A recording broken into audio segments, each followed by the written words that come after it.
Ideas about the life of a Roman soldier are often colored by heroic myths and the glamour of the legions.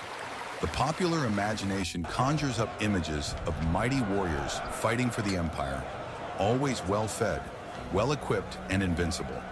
They are credited with iron discipline and unwavering loyalty to the ideals of Rome. It seems that their path was predetermined by glory and honor, and that difficulties only strengthened their spirit. But behind this polished image lay a much harsher and uglier reality. Their days were filled not only with feats of valor, but also with exhausting daily life, a constant lack of the bare necessities, and decisions that did not fit into heroic sagas. Their choices were often dictated by desperation rather than valor. They did not have the luxuries sometimes attributed even to ordinary centurions, and their lives could hardly be called comfortable. The life of an imperial soldier was a maze of minor but fatal inconveniences that, when it came down to it, proved far more terrifying than any barbarian spear. Read to the end and you'll find out why the invisible maps of the starry sky were more important to a legionnaire than any military valor.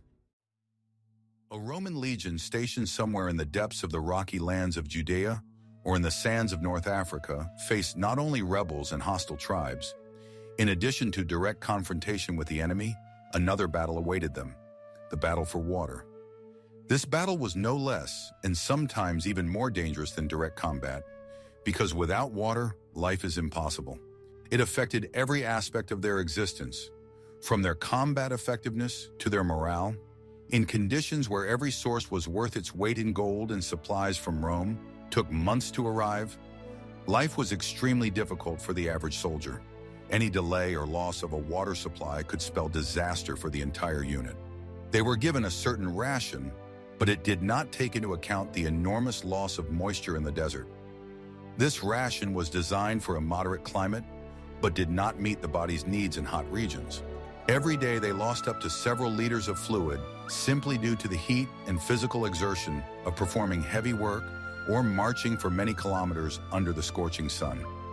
For example, during the construction of fortifications or digging trenches, when sweat poured like a river, the need for water increased exponentially. A single legionnaire could lose up to 10 liters of water a day, leading to rapid dehydration if supplies were not replenished.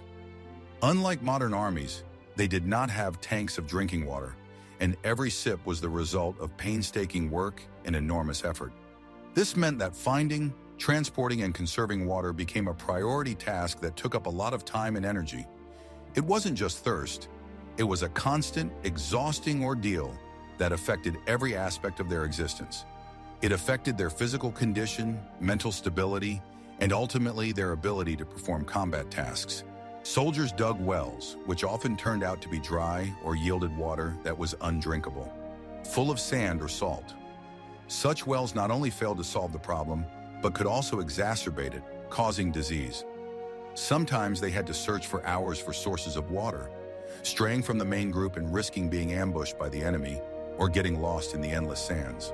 The search for water became a dangerous mission where every step could be the last.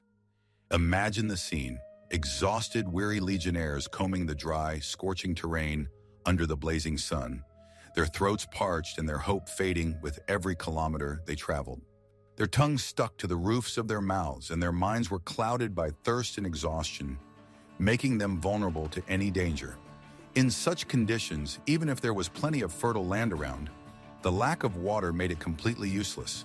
It was dead without life-giving moisture. The land might have been rich, but without water, it remained a barren desert, unable to produce crops or feed people. Water became more valuable than gold, and its absence could mean a slow and painful death in the middle of the endless expanse. Every sip came at a high price, sometimes the price of one's own life, making water the most precious resource.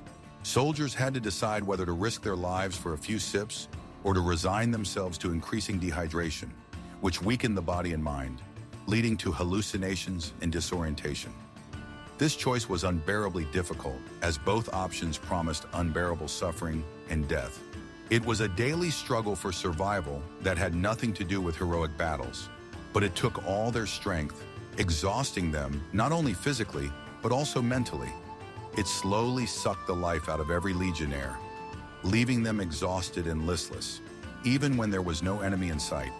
The lack of water in the hot climate led to heat stroke, dehydration, and a critical decline in combat effectiveness. This made them easy targets for the enemy, as exhausted soldiers could not fight effectively or follow orders. In such conditions, even a minor injury, such as a cut or a blister, could be fatal, as the body had no resources to recover and infections spread rapidly. Any minor injury that would have healed quickly under normal conditions could lead to purulent complications and death in conditions of dehydration and poor hygiene. Every breath, every movement brought them closer to the brink of exhaustion, and only the most resilient managed to survive. Only a few were able to go through this hell and remain combat-ready, becoming true veterans of survival. What do you think was the most difficult thing for a soldier in the fight for water?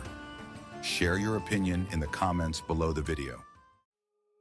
The food supply of the Roman army is a story in itself, full of dramatic details. It vividly demonstrates how even the most powerful empire faced basic difficulties in providing for its troops. Although Rome was a huge empire with developed logistics, in practice, providing legionnaires with food was sometimes surprisingly primitive and unreliable. The supply system was too cumbersome and slow to respond quickly to changing conditions on the front lines. In most cases, legionaries carried their own rations, grain that they had to grind and then bake into bread. This meant that every soldier was his own baker and miller, which took a lot of time and effort. This burden was considerable, adding dozens of kilograms to an already heavy load. Imagine a soldier who, in addition to armor, weapons, and personal belongings, carries a sack of grain weighing at least several kilograms, and sometimes up to 20-30 kg. Such weight significantly slowed down the movement and increased the fatigue of the legionaries, turning every march into an exhausting ordeal. The problem was not only the weight, but also the quality of the grain itself and the conditions in which it was stored. The grain was often infested with pests, beetles, larvae, mice, or spoiled by moisture, especially during long marches through damp areas or during rain. The infested grain not only tasted unpleasant, but could also cause food poisoning and disease, further weakening the army. They had no preservatives or airtight packaging, and any rain or dampness could destroy a month's supply of food in just a few days, turning it into an inedible, insect-infested mess. This made every journey through unknown territory even more dangerous. The loss of provisions meant starvation, which could prove a more formidable enemy than any barbarians. In addition, flour was extremely difficult to store in field conditions. It quickly became rancid or moldy. Even a light downpour could turn a supply of flour into lumps unsuitable for baking. This meant that even if the grain was fine, the flour could spoil on the way, nullifying all efforts. If the region where the legion was located was poor or ravaged by war, obtaining additional food became an impossible task. The local population, if any remained, often had nothing to offer or sell, or soldiers depended on the harvests of local residents, who often barely made ends meet themselves and sometimes had no surplus to share with the demanding Romans. Requisitions could lead to uprisings, and their absence could lead to starvation among the legionaries. This meant that legionaries could spend months eating the same meager food, such as barley bread and a small amount of vegetables, which led to vitamin and nutrient deficiencies. Such a diet did not provide the body with everything it needed to maintain health and energy, especially during heavy exertion. Scurvy, anemia, and other deficiency diseases were common among legionnaires. These ailments weakened the soldiers, making them vulnerable to infections and reducing their combat effectiveness, which was critical in wartime. What happened when their supplies ran out and there was not a single grain of corn in sight, nor any possibility of requisitioning provisions from the local population? Often this meant starvation, which slowly but surely undermined the strength of the legion, making it vulnerable to any enemy. Hungry soldiers could not fight effectively, their morale plummeted, and desertion became commonplace. The lack of regular and adequate food led to weight loss, reduced endurance, and weakened immunity, making soldiers easy targets for disease. Exhausted and sick legionnaires were unable to perform their duties, and the entire army was at risk. And how did they divide their last food between those who could serve and those who were too weak to fight? More on that soon. When you imagine a Roman camp, you think of neat rows of tents, well-organized fortifications, and examples of engineering skill. These images are often based on idealized depictions in textbooks or films, where legionaries look invincible and always comfortable. But what about winter quarters somewhere in harsh Britain or cold Germany?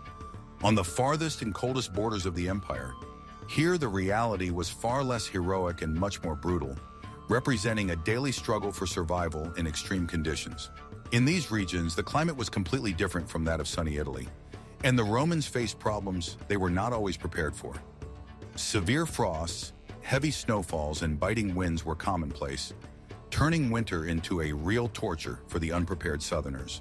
The Romans had no central heating, and their tents, made of leather or coarse fabric, could hardly protect them from the biting wind, snow, and frost. The materials used to make the tents were quite thin and did not provide adequate insulation, allowing the cold to penetrate inside unhindered. Temperatures could drop well below freezing, and even several layers of clothing did not protect against the bitter cold. Legionnaires, accustomed to the Mediterranean climate, found themselves in conditions where every breath felt like ice, and their fingers and limbs quickly became numb. Soldiers slept on the ground, often on thin mats, covered with thin blankets that quickly became damp. The dampness that penetrated the tents made the blankets wet and cold, increasing the feeling of discomfort and exacerbating the risk of hypothermia. Even several fires lit inside or between the tents could not warm the large space, and the smoke filled the already cramped quarters, causing coughing and irritation to the eyes. The smoke from the fires created a pungent smog that not only made breathing difficult but also irritated the mucous membranes, exacerbating lung problems among the soldiers. They often had to huddle in cramped dugouts or temporary shelters dug out in a hurry, where every square meter was worth its weight in gold, and the air was stale and damp from breathing and evaporation. Such shelters, although they provided minimal protection from the wind, were breeding grounds for dampness and disease, as there was no ventilation and moisture settled on the walls and belongings. In such conditions, when soldiers slept close together for any warmth, diseases spread at lightning speed. Any infection, from the common cold to more serious illnesses, spread from person to person instantly in the confined space, leaving no chance for isolation. The lack of adequate insulation led to constant colds, exhausting coughs, and frostbite of the extremities. Frost-bitten fingers and toes became the norm, and many soldiers lost limbs, becoming permanently disabled and unable to continue their service. Many soldiers suffered from chronic coughs, bronchitis, severe pneumonia, and aching joints, which made them unfit for service and unable to perform their duties. Constant pain and shortness of breath gave them no respite day or night, turning their lives into a living hell and rendering them incapable of effectively carrying out orders. Entire legions could be put out of action, not by enemy swords, but by an invisible enemy, cold and disease. The number of casualties from non-combat causes often exceeded the number of those killed in battle, which was a real tragedy for the Roman army. In cold conditions, even with food available, the body required significantly more energy to maintain its temperature, which exacerbated the food problem and made the meager rations even more insufficient. The additional calories needed for warmth had to be obtained from already limited supplies, which further depleted the soldiers. Building stronger and warmer shelters, such as log barracks or stone structures, required time, effort, and resources that were often in short supply, especially if the legion was on the move or in hostile territory where every day could turn into a battle. The enemy could attack at any moment, and the time spent on construction could be fatal, distracting soldiers from their main task. Soldiers were forced to spend hours searching for firewood, which could be wet or rotten, giving off little heat and a lot of acrid, eye-stinging smoke that further deteriorated their health. Damp wood burned poorly, producing a lot of soot and little heat, making attempts to keep warm virtually pointless and harmful to the lungs. It was a constant struggle against nature, which often proved stronger than any enemy and could not be defeated with armor or swords. The elements spared no one, and even the most experienced warriors were powerless in the face of its merciless force, unable to withstand the cold and disease. For many, the winter months meant not just discomfort, but a slow decline in strength and health, leaving behind an army of weakened and sick warriors. They emerged from winter exhausted, with their immune systems weakened, making them easy targets for the trials and dangers that lay ahead. Roman roads are an indisputable symbol of the empire's engineering genius, allowing troops and goods to be moved quickly, connecting vast territories. Their construction required incredible effort and planning, but in the end, they served as the foundation for Roman expansion and control over vast lands. But for a legionnaire, it was not just a road, but an endless series of grueling trials. Every mile of the journey was a test of strength, requiring endurance and stamina from every soldier, regardless of rank. Marches could last for weeks or even months across rough terrain, through impassable swamps, steep mountain passes, and dense uninhabited forests. During these marches, they encountered unexpected obstacles such as landslides, flooded rivers, and ambushes by local tribes. The soldiers did not just walk, they carried everything they needed to survive: weapons, heavy armor, tools for building camps, personal belongings, and most importantly, their rations for several days. This burden was their constant companion, making every step heavy and exhausting, especially on rough terrain. The weight of their load could reach 30-40 kilograms, and sometimes even more, turning every step into an exhausting test of endurance. Every kilogram of weight felt like an additional load that had to be carried all day long, sapping strength and energy. Every kilometer was a struggle. This constant physical exertion led to chronic fatigue and wear and tear on the body, making soldiers vulnerable to injury and disease. Imagine such a workload in the summer heat, when temperatures could reach 130-40 degrees Celsius and dust rose in clouds behind each legion, clogging the respiratory tract and settling on the skin.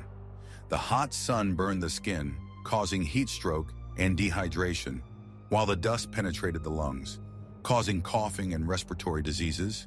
Or the winter slush, when their feet were stuck in mud up to their ankles, and the piercing wind chilled them to the bone. The mud that stuck to their shoes increased their weight, and the cold and damp caused frostbite and hypothermia, leading to serious illnesses. Their shoes, called caligae, were sturdy and designed for long marches, but they did not always protect against sharp stones, protruding knots, or deep, sticky mud that filled the shoes and clogged the laces. Despite their durability, caligae could not completely protect the feet from all the dangers and discomforts encountered by soldiers on the road. Palm-sized calluses, deep abrasions, ankle sprains, and even fractures were commonplace for every legionnaire. These injuries, in the absence of adequate medical care, could lead to serious complications and even death. Each legion was followed by a long train of supply wagons carrying provisions and heavy equipment, but even these did not always keep up, especially on rough terrain or in bad weather, leaving some of the provisions or equipment behind. Difficult terrain and bad weather could delay the convoy for several days, leaving the legionnaires without the necessary supplies. What awaited a soldier who fell behind the column due to injury or illness, if there was no reinforcement behind him in hostile territory or wild, dangerous lands stretched out around him? Such a soldier found himself alone with nature and the enemy, with no chance of survival if he was not found by his own people. Perhaps a lonely end far from home, without help or protection, or capture by wild tribes. The fate of those who fell behind was unenviable, and often a painful death or slavery awaited them. How did they cope with this endless movement, when every step was a struggle for survival and the only prospect was a repetition of the same thing the next day? It took incredible endurance and inner strength to keep going, knowing that tomorrow would be the same. It wasn't just a road, it was a daily battle for survival, where every step required incredible willpower. Every kilometer was a test not only of physical endurance, but also of moral strength, constantly testing the soldier's resolve. You won't believe what happens next. Stay with us. Nowadays, access to clean water and hygiene is taken for granted as a basic need of civilized people. We turn on the tap and clean water flows endlessly, allowing us to keep our bodies and clothes clean without much effort. We are used to showers, soap, and clean clothes, but for a Roman soldier, this was more of a luxury than the norm. For them, cleanliness was a rare pleasure, available only in large permanent camps, and even then not always. In camp conditions, washing was extremely rare. Water, if available, was used primarily for drinking and cooking, as these needs were a priority for survival in harsh conditions. Water conservation was vital, and wasting it on washing was considered an unacceptable extravagance. Regular bathing or washing clothes was out of the question, and legionnaires would go weeks or even months wearing the same clothes, which were soaked in sweat and dirt and became stiff and unpleasant to the touch. As these clothes became dirty and worn, they lost their protective properties, making the soldiers more vulnerable to cold and injury. Due to the lack of clean underwear, the constant wearing of dirty, sweat-soaked clothes, and prolonged contact with dust and dirt, irritation, rashes, boils, and various skin diseases appeared on the body. Sweat and dirt clogged the pores, causing inflammation and infections that could spread throughout the body. These could be boils, eczema, and sometimes more serious infections caused by bacteria entering microcracks in the skin. Skin infections were not only painful, but could also weaken a soldier, rendering him unfit for combat for a long period of time. Legionnaires often slept in or near their armor, which exacerbated hygiene problems as the skin could not breathe and was constantly in an unventilated state, creating an ideal environment for bacteria to multiply. The metal of the armor absorbed sweat and dirt, and the inability to remove it and wash led to constant contact of the skin with harmful substances, causing irritation and chafing. Even in permanent camps where there were baths, bathing was not always available to everyone, and when it was, it took place in communal, quickly dirtying water that instantly became a breeding ground for infections and a source of contamination for all bathers. The water in the baths quickly turned into a murky sludge full of dirt, germs, and even waste, making washing even more risky than not washing at all. The lack of basic sanitary conditions led to the rapid spread of infections within the legions.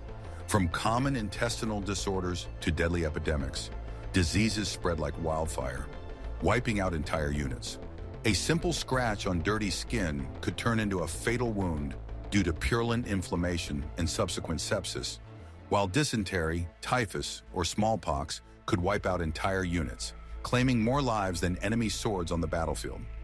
The number of deaths from disease in the Roman army often exceeded battle losses, which shows how big this problem was. Poor hygiene combined with a meager diet and physical exertion made soldiers extremely vulnerable, turning them into ideal targets for all kinds of diseases. This triple whammy significantly reduced the body's resistance, rendering it powerless in the face of even the most common infections.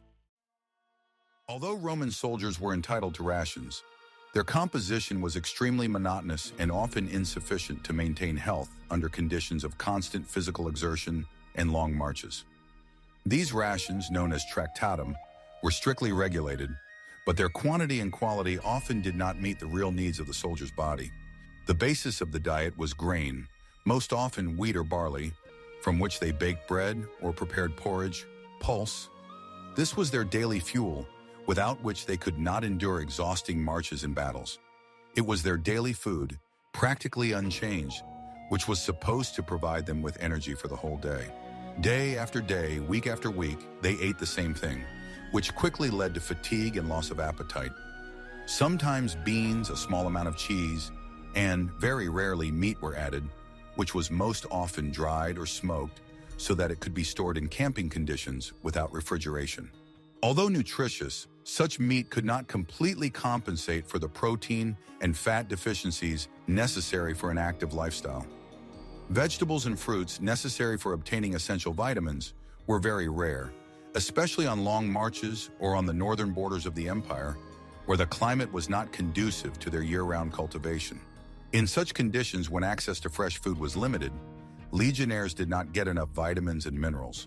As a result, soldiers suffered from vitamin deficiencies, which manifested themselves in the form of scurvy, vitamin C deficiency, night blindness, vitamin A deficiency, general weakness, bleeding gums, and other ailments. These diseases not only caused suffering, but also significantly reduced the legionnaires' combat effectiveness, turning them into easy prey for the enemy. Poor eyesight or bleeding gums could be fatal on the battlefield, reducing a legionnaire's combat effectiveness and making him an easy target for the enemy. A warrior with scurvy could not hold a sword firmly, and his wounds took a long time to heal, increasing the risk of death even from minor injuries. Their food was not only monotonous, but also often unpalatable, lacking spices and seasonings, which were expensive and available only to the higher ranks.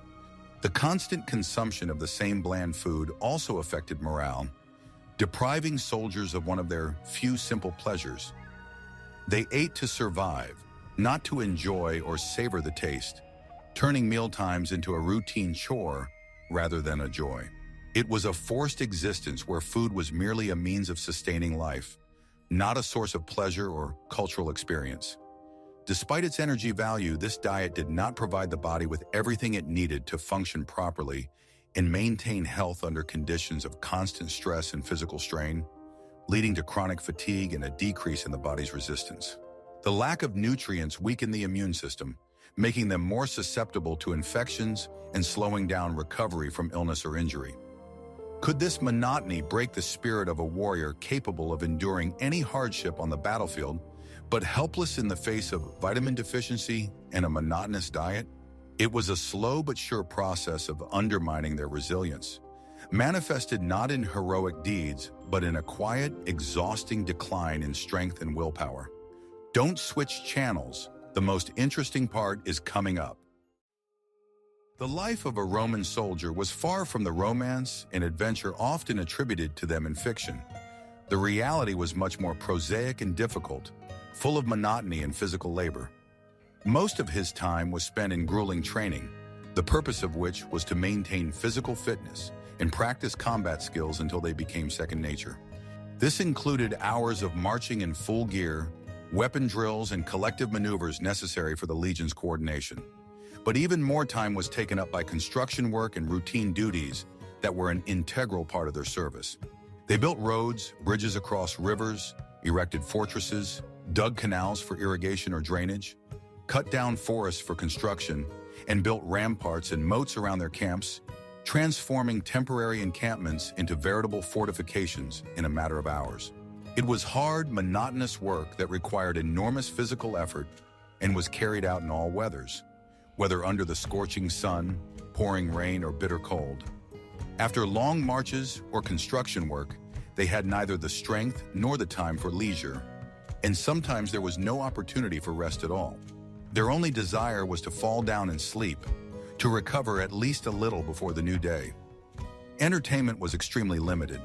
Gambling, such as dice, and sometimes visits to local taverns, if there were any near the camp, where they could drink a little wine or listen to music. Access to books or education was virtually impossible for the rank and file, whose horizons were limited to the barracks and camp life, and any interest in science or the arts was considered frivolous. Soldiers lived in the closed world of barracks and camps, where every day was like the one before, and any deviation from the norm was harshly suppressed by strict discipline and punishment. Their existence was subject to a strict schedule and discipline that left no room for self-fulfillment, personal interests, or even simple relaxation, turning them into living machines for carrying out orders.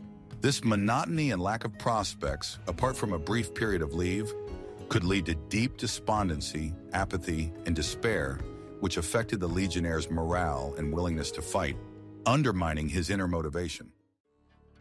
Roman soldiers were men of their time, and like all people, they believed in omens, gods, and signs, trying to find explanations for everything that happened around them. Every campaign and every battle was accompanied by mandatory rituals and divination designed to enlist the support of the gods or learn the future, such as animal sacrifices and observing the flight of birds. Fear of the unknown, of what lay beyond the horizon, of unfamiliar peoples and wild lands, was a constant companion of every legionnaire. They believed in spirits, curses, evil spirits, and monsters that could lie in wait for them in wild lands or hostile forests, and this added psychological tension to every step they took in unknown territory. In conditions where science was in its infancy and illness, and accidents were often explained by divine wrath, witchcraft, or the evil eye, soldiers had no choice but to rely on superstitions and charms, wearing amulets or performing minor rituals for protection. The lack of adequate medical knowledge and means of treatment meant that they feared even the simplest ailments, which in the modern world would be considered insignificant. A simple broken leg could be a death sentence due to infection, gangrene, or the inability to obtain adequate medical care in the field, where there were no doctors or medicines. Even a fever, which today can be easily treated with antipyretics, could be fatal, exhausting the body and leading to death. This constant fear of invisible forces, of the wrath of the gods, of bad omens, added another layer of discomfort to their already difficult lives, forcing them to live in constant tension and anticipation of misfortune. They had no control over these factors, and their only protection was their faith and rituals, which gave them at least some sense of security in an unpredictable world. The Roman army was renowned for its iron discipline, which was considered one of the pillars of its power. This discipline, while effective on the battlefield, was often achieved through extremely harsh methods. However, behind this discipline often lay unjustified cruelty, which was maintained by fear and constant supervision by officers, turning the life of a soldier into a never-ending ordeal. Any violation, whether it was sleeping on guard duty, losing a weapon, the slightest disobedience of an order, or even just being slow in formation, could result in severe punishment. For example, a sentry could be executed for leaving his post, and a soldier who lost part of his equipment could be flogged in front of the entire legion. The legendary decimation, the execution of every 10th soldier in a guilty unit, regardless of personal guilt, was a rare but real threat that hung over every legion, intensifying fear and breaking will. This measure was used for serious offenses, such as cowardice in battle or mass desertion, and was a terrifying spectacle that was forever etched in the memory of the survivors. Even less severe punishments, such as flogging, deprivation of rations, demotion, or expulsion from the camp, were humiliating, painful, and could leave soldiers without means of subsistence. Flogging, for example, often resulted in serious injury and even death, while the loss of rations meant starvation in conditions where food was worth its weight in gold. Soldiers lived in constant fear of punishment, which was often unfair or excessive, as decisions were made by officers at their discretion, with no possibility of appeal or fair trial. Their fate depended on the mood and personal prejudices of their superiors, which created an atmosphere of arbitrariness. They had virtually no opportunity to appeal a commander's decision or defend themselves against accusations, even if they were false, which led to a sense of hopelessness and injustice. This system kept them in obedience, but also engendered deep fear and distrust of their superiors, creating an atmosphere of oppression and stifling any initiative. Soldiers were at the mercy of their officers, and even a centurion could punish any legionary at his discretion for the slightest offense, sometimes driving him to suicide or desertion, as life in such conditions became unbearable. When their service ended, not every soldier could count on a happy return home and a well-deserved rest. Often their families were no longer waiting for them, or the home they had left had changed beyond recognition. Many died on the march, from disease, wounds, or in battle, and their bodies remained in foreign lands, buried in unmarked graves, far from their homeland. Thus, even after death, they found no peace in their native land, and their loved ones could not mourn them. Those who survived to the end of their service often returned disabled, with chronic illnesses and incurable injuries sustained in battle or from harsh living conditions. For example, loss of limbs, blindness, or severe psychological trauma were common among veterans. Their health was undermined by years of deprivation and danger, and even if their external wounds healed, internal illnesses and pain remained for the rest of their lives. Although they were entitled to land or money as compensation for their service, obtaining it was not always easy or quick. This often required lengthy bureaucratic procedures and travel that could be impossible for disabled veterans. Land grants could be located in remote, uninhabited provinces that required enormous effort to develop, and the promised money was often paid late or in installments, leaving veterans without a means of support and condemning them to poverty. A former soldier who had spent most of his life in the army might find himself completely unfit for civilian life. His skills were exclusively military, and his civilian abilities had atrophied over the years of service. He lacked the civilian skills to engage in agriculture, crafts, or trade, as his entire life had been devoted to military service and the strict discipline of the barracks. Society did not always welcome veterans with open arms, and their combat experience and mentality, steeped in violence and discipline, could be an obstacle to adapting to a peaceful life. They could be too rough, blunt, or emotionally detached, making it difficult to interact with civilians. Many former legionnaires, unable to find their place, became vagrants, bandits, or mercenaries, continuing to live by violence and robbery as they knew no other way to survive.